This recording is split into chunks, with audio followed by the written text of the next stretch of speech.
So you want to get your hands on an Annie charm. You want to go after Declone and take him out, but you don't want to make a mistake. You're here in the right spot because I'm going to explain to you fully how to spawn Declone, because it's different online and on single player on offline, how you can actually do it with ease and make sure you don't make any mistakes, because nothing's worse than spawning up Declone, getting out there to fight him and realize you can't take him out.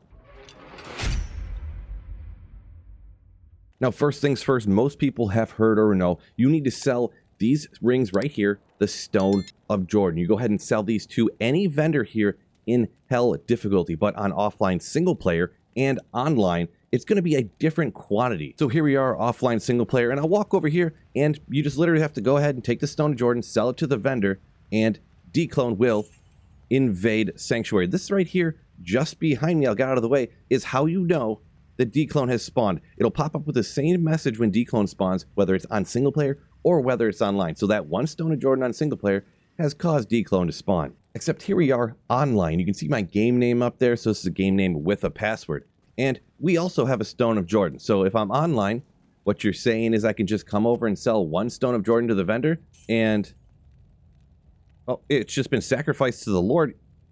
Declone didn't spawn. Yes, this is in fact true. Online, way more Stones of Jordan have to be sold in order for Declone to spawn. So what you actually need to do is sell 75 to 125 Stones of Jordan in order for then Declone to evade Sanctuary. I know that sounds like a crazy high number, but this isn't meant for one person to do it. This is meant to be sold for SOJs server wide. So I highly recommend do not sell your Stones of Jordan online to try to get Declone to spawn, unless you're part of a group that's doing a mass sale in order to go ahead and get up to that either 75 to 125 Stones of Jordans that need to be sold. Now, no one knows exactly what the number of the server picks like a random number somewhere between those two ranges, and people will sell until eventually it just happens. So how can you actually know when one of these is going to spawn? There are several sites just like this one right here. This is Diablo clone tracker, and you can already see it's listed. It's all separated. So every single different play type and every single server has its own SOJ sold count. So you got to make sure, like, let's say the Declone's going to spawn on Asian server. You got to hop into your BattleNet and go ahead and transfer over to the Asian server and then hop into a game that way. But you can see softcore ladder, softcore non-ladder, hardcore ladder, and hardcore non-ladder. There's a multitude of these sites. Just go ahead and type in Declone Tracker, D2R, into your favorite search engine, and boom, you'll pop up with a whole bunch of them. Now, these have kind of like hit or miss reliability. The thing is that people do mass selling events, so sometimes these trackers can't quite keep up. One of the best ways is to become part of a community. One such is my Discord, actually, where people keep up to date when Declones are about to spawn or when SOJs are being sold as part of a planned event. There's a ton of other Discords out there. You don't have to necessarily join mine, but I was just shouting that out. So go ahead, look around for a great community where you can find these getting posted. And if you're online at any time, you can open the chat prompt, go ahead and /Uber Diablo. And yeah, it's called Uber Diablo. I know that Ubers are usually an Uber Tristram, and this is called Diablo Clone, but actually in the game files, Diablo Clone is actually called Uber Diablo. Hit enter, and it'll tell you what level it actually is at currently. This one says Terror Approaches Sanctuary. Now, right here are the 6 different levels of what it will say. If it says Terror Gazes Upon Sanctuary, Terror Approaches Sanctuary, Begins to Form Within Sanctuary, Spreads Across Sanctuary, Terror is About to Be Unleashed on Sanctuary, and then the final one is when Diablo actually spawns. Diablo has invaded Sanctuary. That's the one that'll actually pop up. But once Diablo Clone has invaded Sanctuary, where will he spawn at in the game? Well, come along with me and I'll show you. We'll head over to our lovely lady Charcy, sell this one Stone of Jordan on offline single player because he will spawn immediately.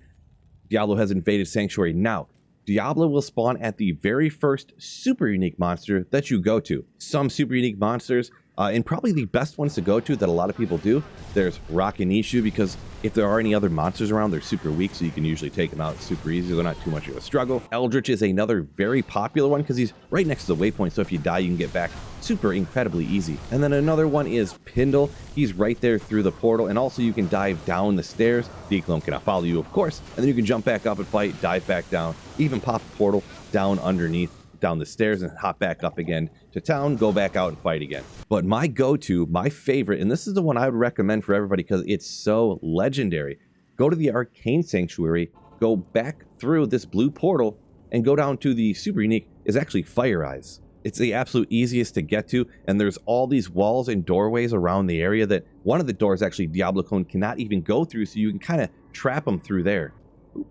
And here you can see declone spawn, and there's no other monsters actually in this room right there. So now the declone spawn, but how can I actually take him out? This guy is strong and his health regenerates so fast. Well, first up, I get asked a lot right at the beginning of ladder. I stack up an entire shared stash page, almost, probably about half a page, with full rejuvenation potions. And this is to keep, well, myself alive, but a lot to keep my mercenary alive, because your mercenary, due to some important items, can actually be the linchpin to decide whether you can actually take out declone or whether you can't, especially with budget builds. One thing I mentioned there is Diablo clone regenerating life, and you need to stop that. And there's several different ways you can do that. First of all is one that I do a budget option super early on, and that is to make this rune word IF-LF.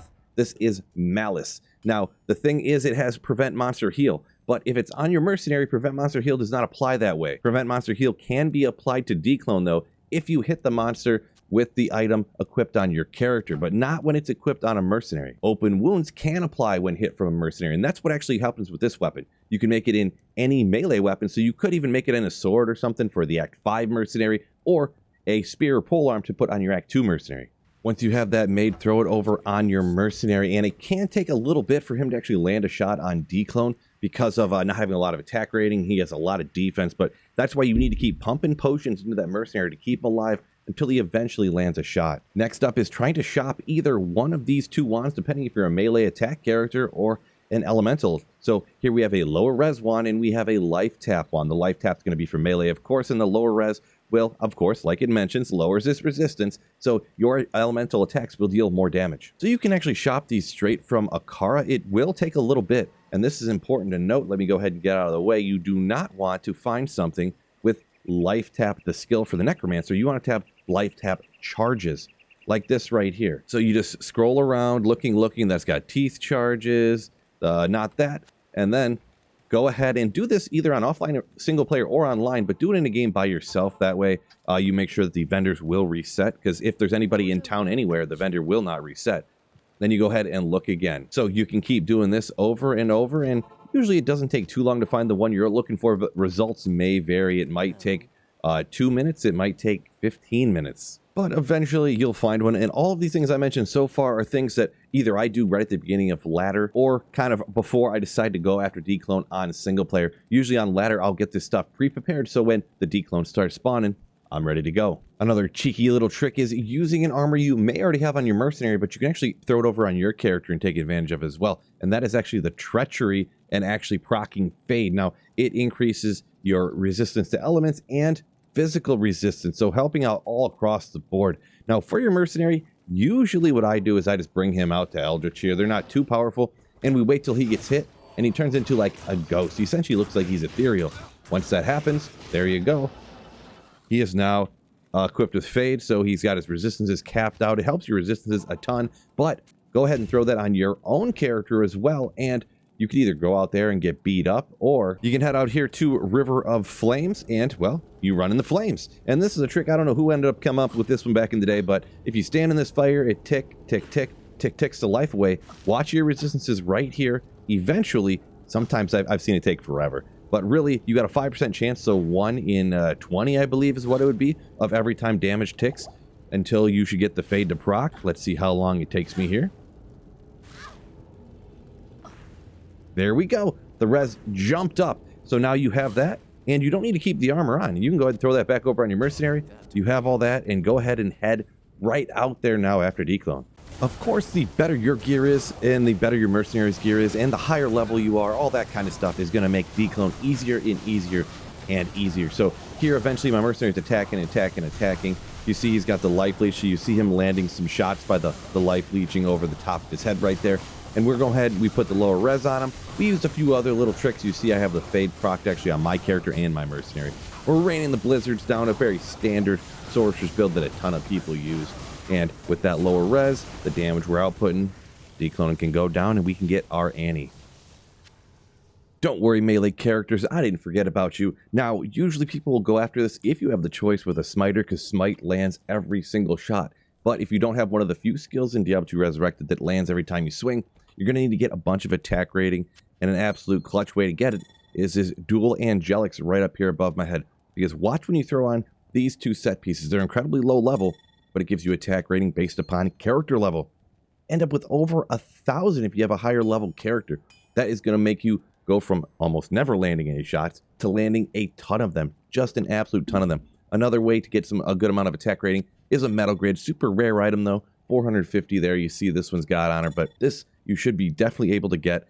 And for any of the melee characters, maybe you're like a Frenzy Barb or a Fury Druid or something along those lines. Now, keys to doing a lot of damage. You got to remember these things: Crushing Blow, Deadly Strike, Open Wounds. You want to find different ways to get this. One of the best ways to get it, if you can get your hands on, right here, Gore Riders. It has all three of them on there, 15, 15, 10. So these are my go-to. I love to get these. They're relatively cheap, even though they're kind of sought after. They're pretty commonly found.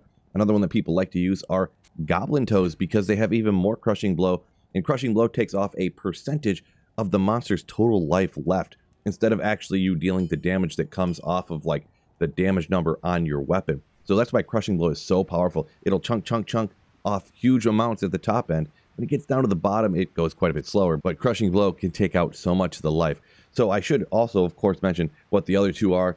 Deadly Strike, that actually does your weapon dealing double damage. So instead of, when that procs, instead of doing 100, you do 200 if that was your damage number. Now, Open Wounds, we already talked about a little bit in the last one, but it keeps the monster bleeding over time. And while monsters are losing life over time, they can't regenerate life. So getting Open Wounds somewhere on your character, absolutely clutch. Of course, because we're applying this directly from, we're talking about our actual character. If you have an item, a rune word, or you find a unique that has prevent monster heal, such as this one right here, you can go ahead and use that, and it'll keep him from regenerating life a very long time. This, with the Deadly Strike as well, and the prevent monster heal, kind of a good option. You could always upgrade it too, but kind of a good option to throw on those melee characters like a Frenzy Barb. Another place that everyone gets their Crushing Blow a lot of times anyways is the G-Face up here. If you can go ahead and get one that has Deadly Strike right there and Crushing Blow, that's going to be a ton more for those melee characters. And of course, a classic for a ton of melee characters, another one if you can get your hands on it, increase attack speed, a ton of Deadly Strike here,